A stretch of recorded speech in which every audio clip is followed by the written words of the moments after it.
those people that are listening and watching out there who are maybe in an organization now and have this maybe over 2 or 3 years or maybe longer, thinking about setting up on their own, what advice would you give to those types of leaders out there that are contemplating maybe going into an entrepreneurial venture? If it's your startup, you are the constant figure every day, every evening, and there's nowhere to go. Would you be able to share with the audience what the differences in leadership styles are when working for a corporate compared to leading a startup venture? Now, what I spoke of, the reason, being clear of the reason of why I was jumping into this, made it progressively clearer and normalized the idea of letting my paycheck go. It was not an overnight decision I had to make. It was not like, hey, you know what, now I need to leave. I had to make a decision on letting go of my monthly salary. No, it doesn't happen like that. Hello, and welcome to Confessions of a Successful Leader, hosted by me, Andrew Tallents, the self-coaching expert. In each episode of the show, we hear the insightful confessions of a successful leader who wants to inspire others to live their professional and personal dreams. I am always keen to hear your feedback, particularly in relation to the kinds of leaders you would like me to invite onto the show in future. But for now, sit back, relax, and enjoy the rich insights from our special guest. Hello and welcome to another episode of Confessions of a Successful Leader, hosted by me, Andrew Tallents, the self-coaching expert. In each episode of the show, we hear the insightful confessions of a successful leader who wants to inspire others to live their professional and personal dreams. Today, I am delighted that Raghu Karakatty has joined me in the studio. Raghu has worked with some of the best technology companies over the last 21 years in various commercial, strategy, and leadership roles. He is an entrepreneur at heart, and together with his team at Toutche, is now purposefully driven to transform the mobility sector that accounts for 25% of the global CO2 emissions with connected electric bike form factor vehicles. Raghu's career has been dotted with learning opportunities in e-commerce, product management, marketing, sales, and partnerships. And more importantly, it has honed him into a people person with valuable lessons in leadership. In his last corporate role, Raghu spent 9 years at Cognizant, driving go-to-market programs with 12 technology partners across Europe, covering Microsoft, AWS, Google, SAP, and Adobe, amongst others. In 2017, he co-founded Toutche to build smart e-bikes to help people make the switch from cars for personal mobility. Raghu juggles his life between London, where his wife, Archana, and 6-year-old daughter Zoe live, and Mysore in India, where Toutche's manufacturing entity is based.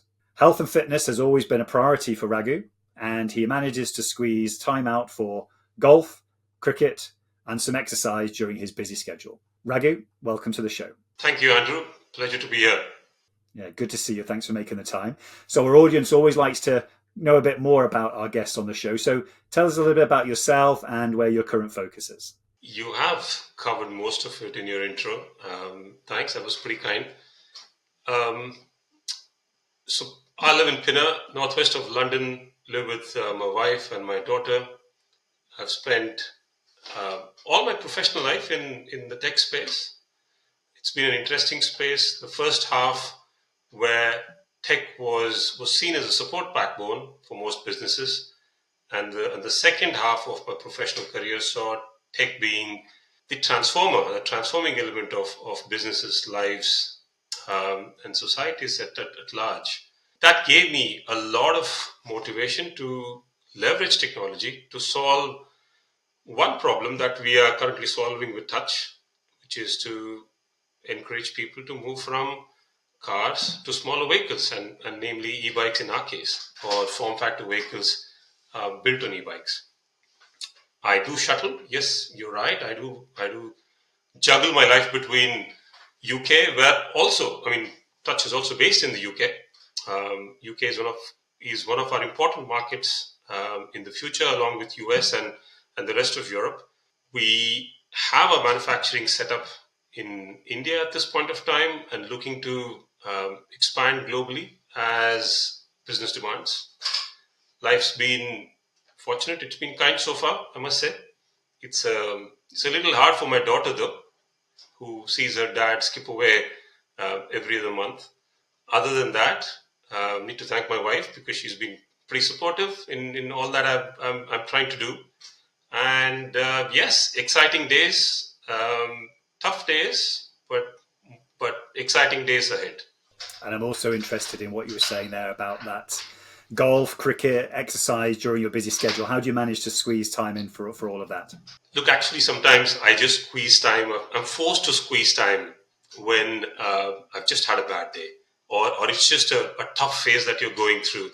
I can't sort of exert more or emphasize more about the value of any outdoor activity. Um, Regardless of what you're doing, you might be an entrepreneur, you could be a leader in your own right, wherever you are, or just an individual living life. I think the benefit of outdoor activity, any sport of any kind, is a super healer. And exercise, like they say, keeps your brain sharper and more alert, not just your body. So it's very important, I feel. And I've learned from many other leaders how this helps them and helps them cope with the ups and downs and the general pressures of life. Yeah, I just managed to try and squeeze as much time as possible. Most importantly, it's a great opportunity to socialize.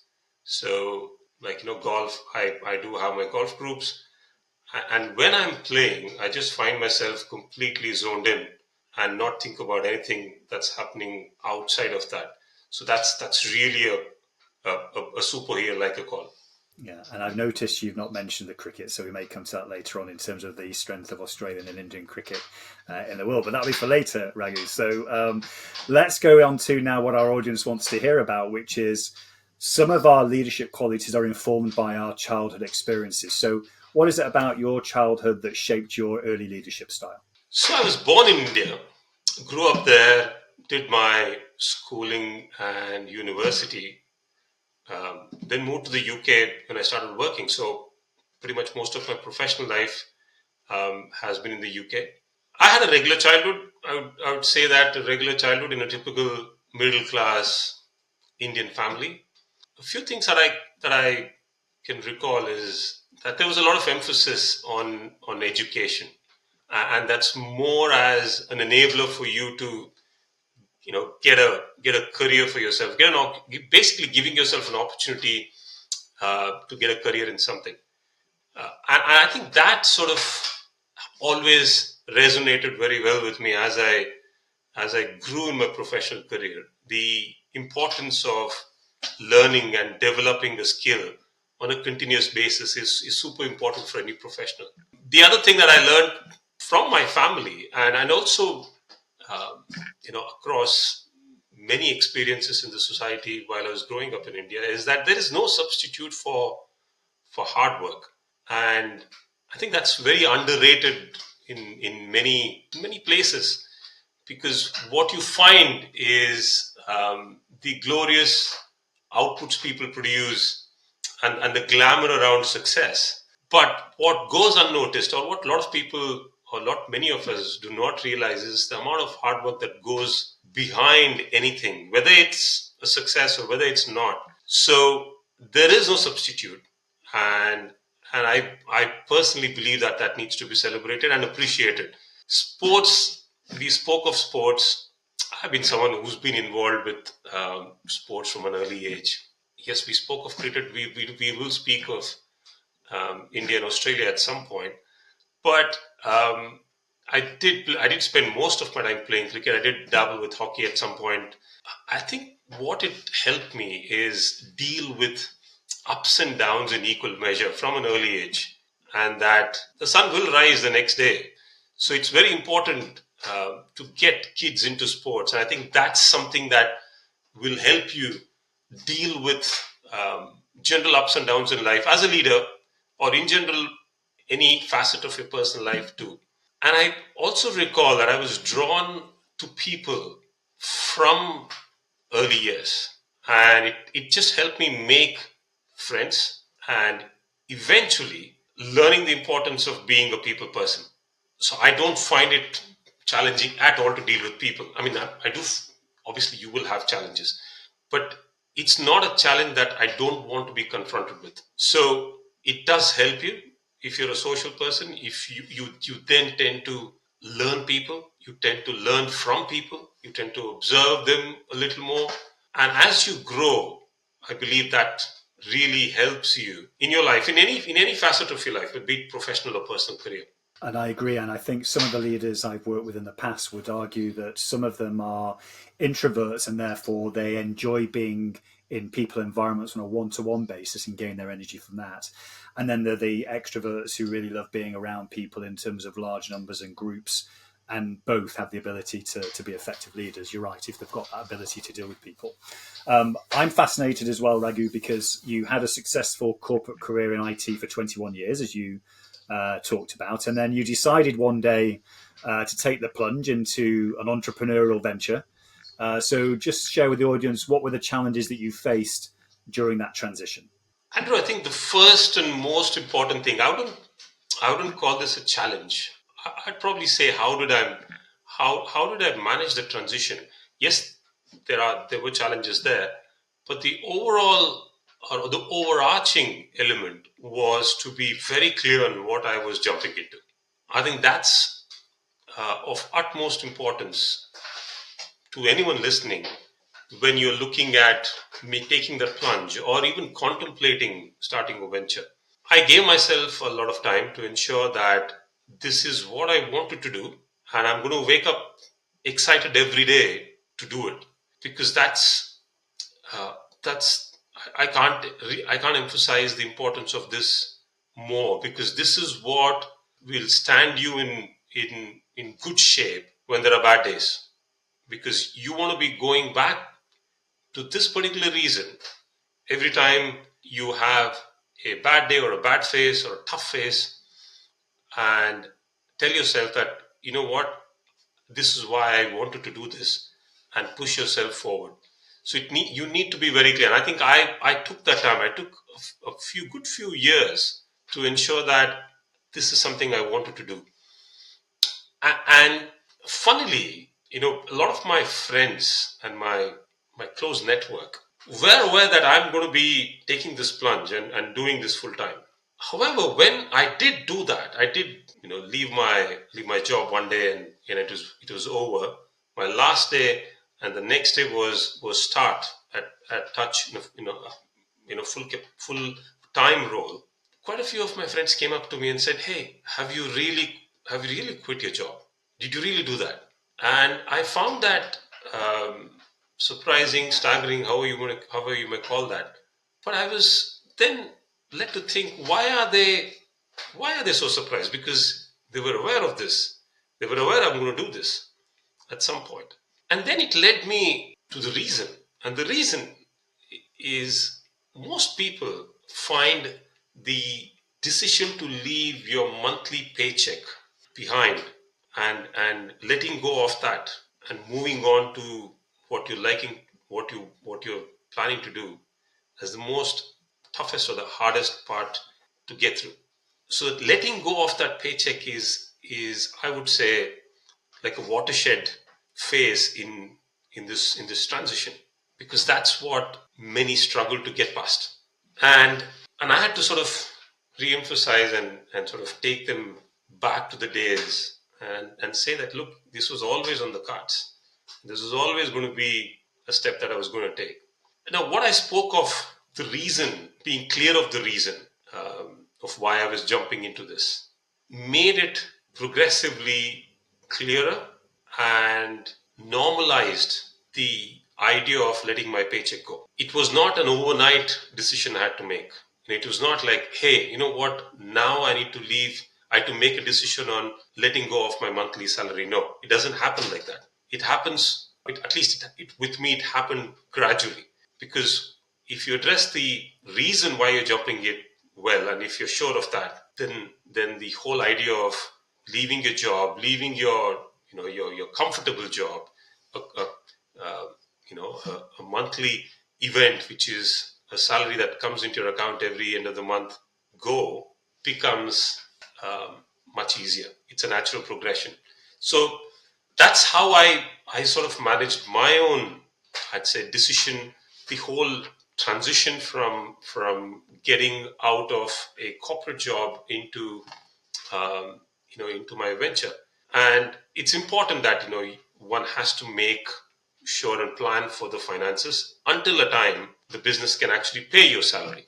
So that is also something I did manage. I did think about, and like I said, it was never done over a period of one day or 1 week or a month. It happened over a period of a couple of years, really. And Raghu, what I'm interested in is that decision point over the few years to actually then get to a point to say, I'm ready now. How much of it was it this energy drawing you in terms of the purpose that you were going to serve? So I really believe that many people out there have dreams which are either sometimes not well formed and then become well formed. And there's a pull. You've got to go and do this. You've got to go and do this. How much of that was in your story in terms of this purpose of you doing what you're doing now, drawing you closer to it? I think the purpose is the single most important thing. In fact, sometimes there are subplots, sub stories around the purpose, and whatever those subplots are, it could be very personal to someone. What they're trying to do, along with solving the problem. The problem solving is the most important, the central part of the story. So that needs to be a strong reason why you're being pulled towards it. And yes, what we are doing at Touch is very clearly a powerful reason for why, or for what made me get drawn towards this, and keeping me stayed and put here for the long term.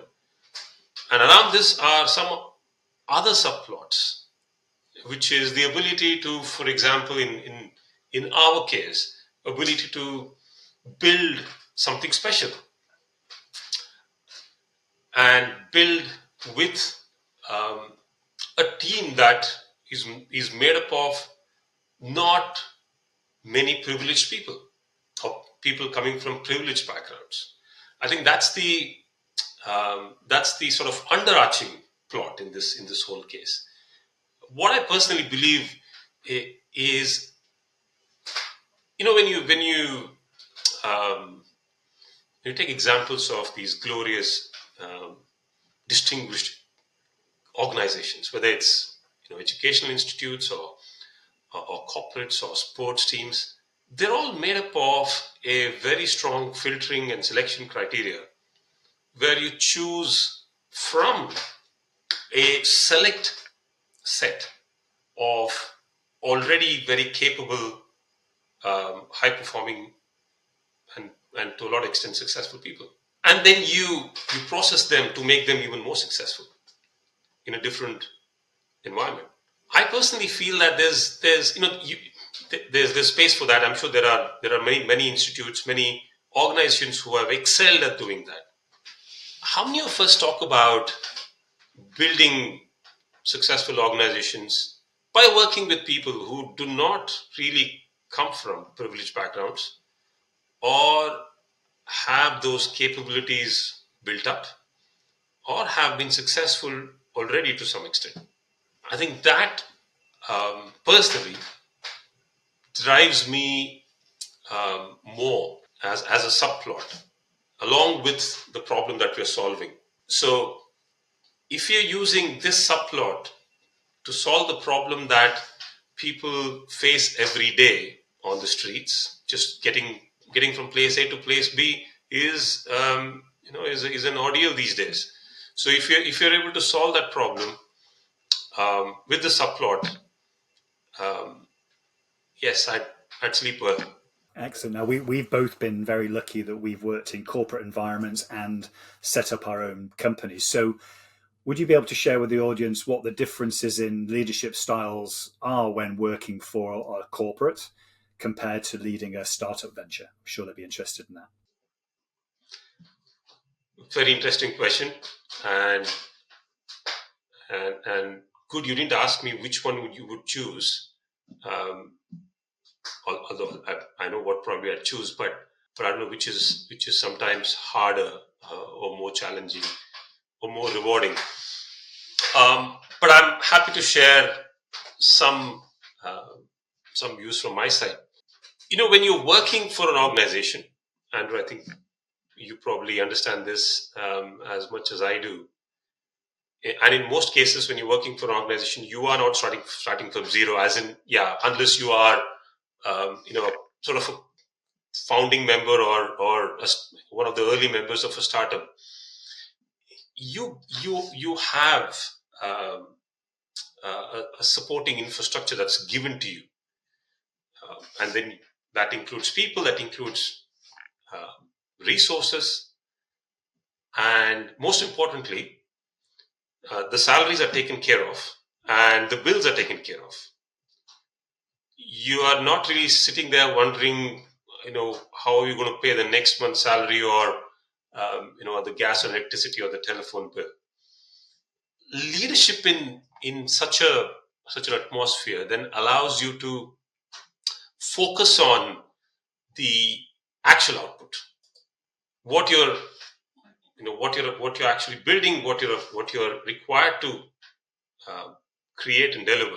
You are not really fighting the daily battles or the basic battles. That is good in a way, because a lot of us are wired like that. We excel when a certain infrastructure, some base infrastructure is provided, and that's no bad thing, by the way.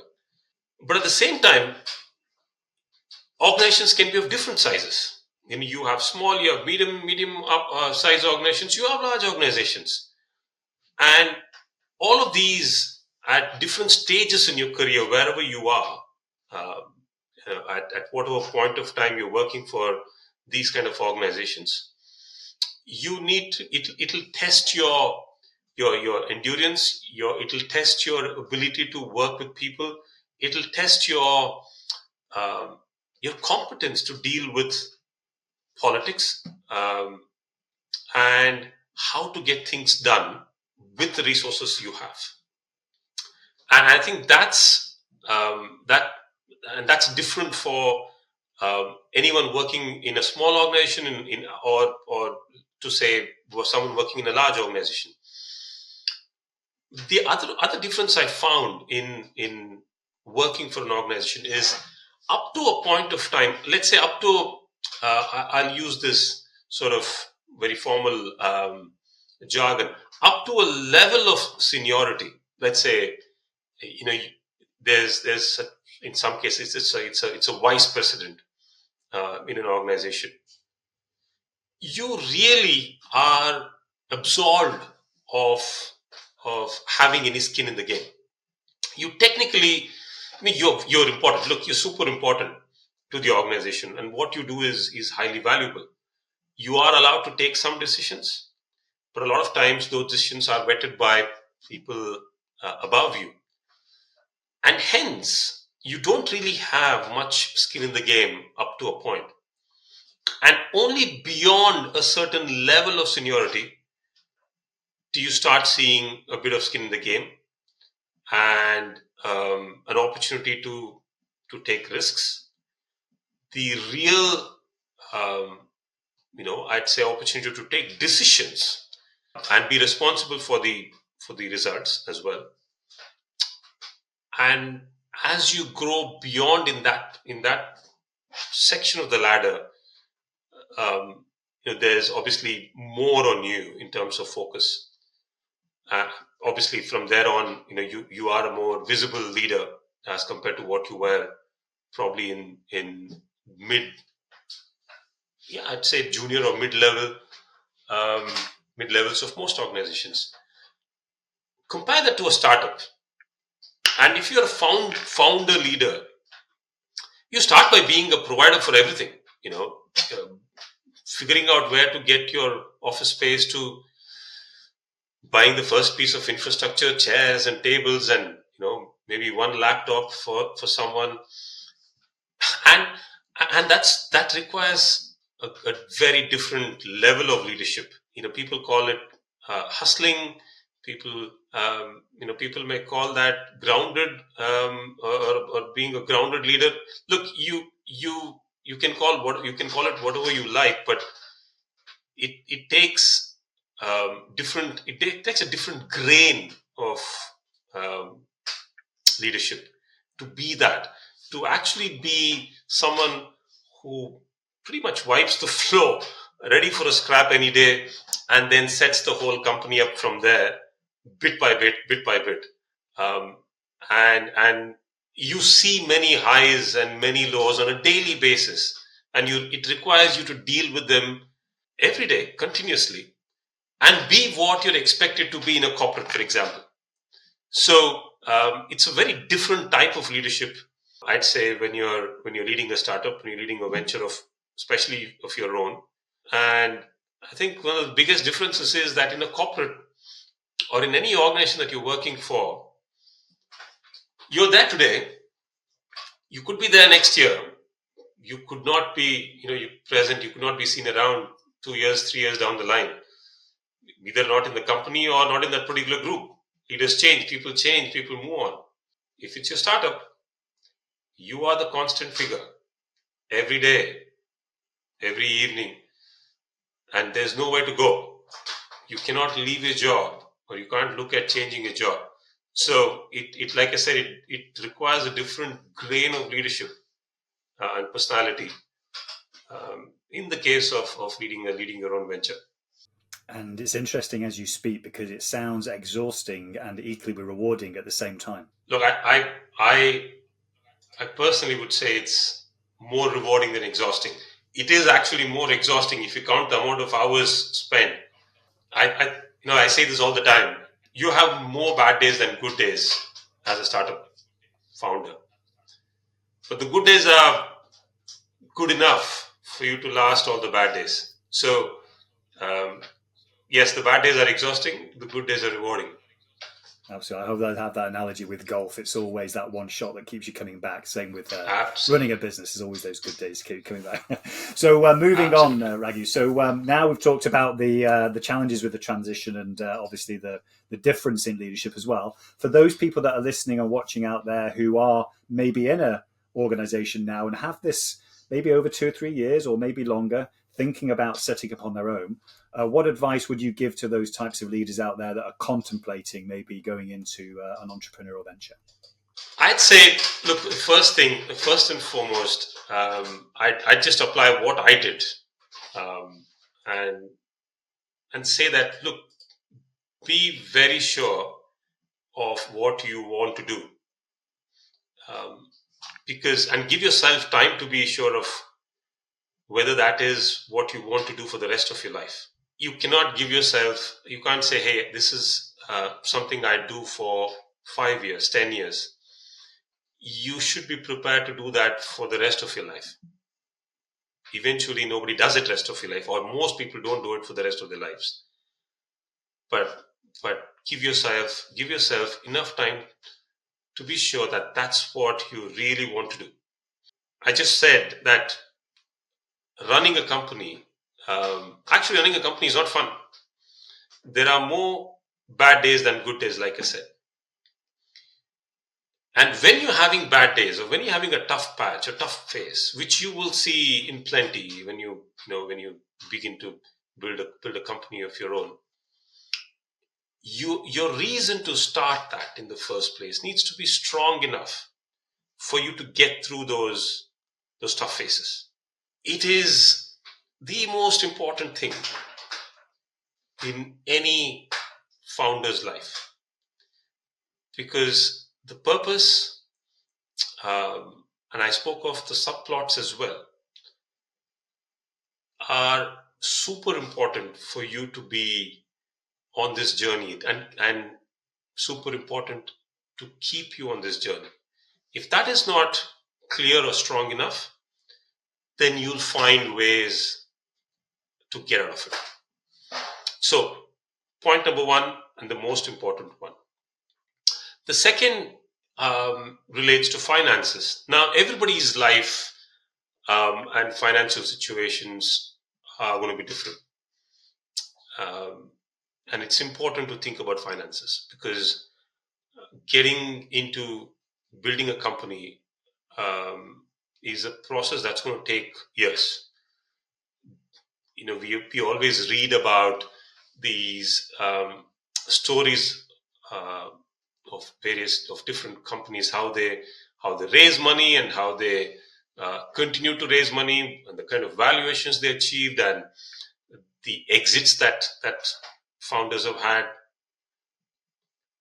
But remember one thing: there's years of hard work and pain that's gone behind those events.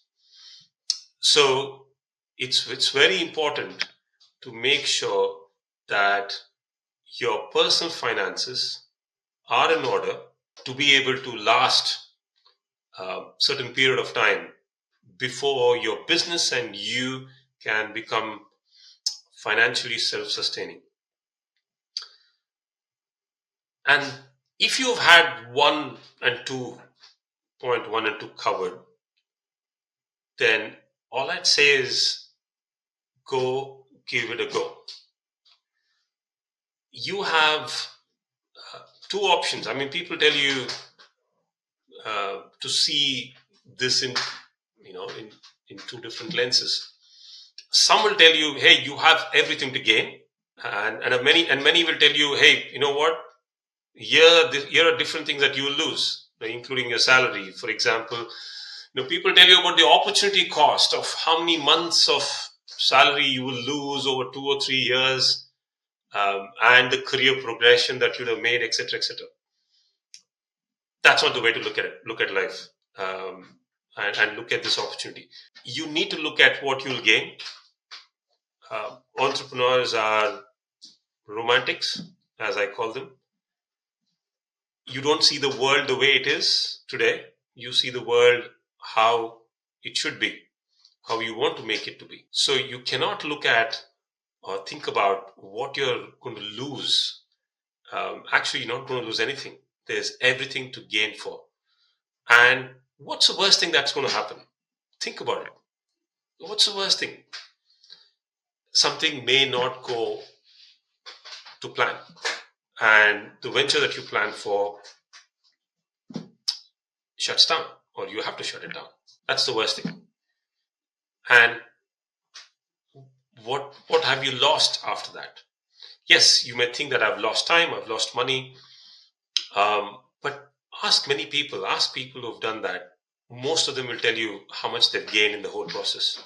And if you're someone who's employed at this point of time and has a career, then you can always go back to it, and you'll find opportunities that are going to be better than what you would have found or grown into had you not done this, because you're now a different kind of animal, and companies or employers will value you more with the experience and skill set that you have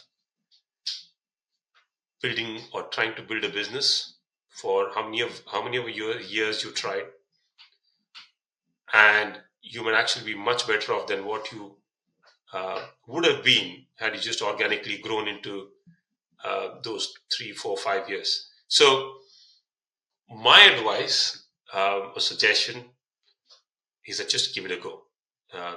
There's everything to gain.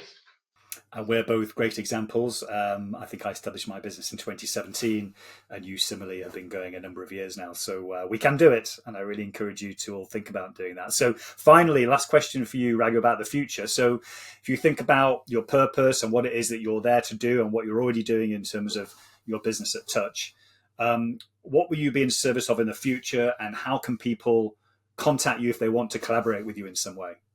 Andrew, I'll be super happy, and make myself available to speak to anyone who's contemplating starting a venture at whatever stage they are in, or even someone who's currently running a venture and wants to have a chat, and others who relate to my journey and experience and think it can benefit them by speaking to me. it'll be a pleasure to spend time and share whatever I can with them.